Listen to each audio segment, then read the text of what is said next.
In Santa Ana, a motel that neighbors say had been a constant problem for years has been shut down. Yeah, they say it was a hotbed of drugs and human trafficking, and they're telling CBS LA's Michele Gile about their long fight to get it closed.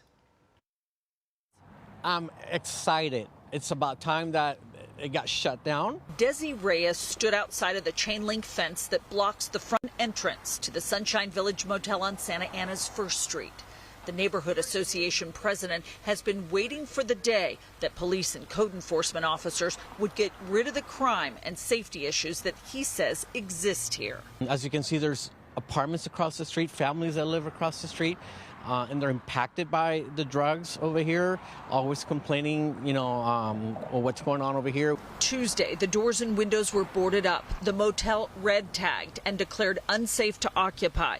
Officials say the motel's owners were arrested for allegedly collecting the proceeds from prostitution and human trafficking.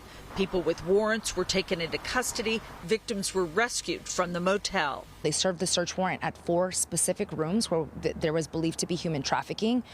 Several people were found inside those rooms and were victims. And then code enforcement then went door to door at every single room and found that each and every one of them was in violation. 2 women who showed up asking for their belongings told me they paid $150 a day to live here. But they got us all out in handcuffs. They set us all down. The people who had warrants, they took to jail, and the people who didn't have warrants, they let us go. But all of our belongings are inside, and they let us leave with nothing. And 1st Street has been the hub of drug use, prostitution, human trafficking, people walking around. You can see them by the bus stop, sticking a needle in their arm, passed out. That is not how we're going to live in Santa Ana. For Victor Mendez, president of the Zoo Neighborhood District Association, the motel closure is something he's worked toward for the last 2.5 years. It was a problem, and I'm glad to see it gone, but hopefully more will be on the way.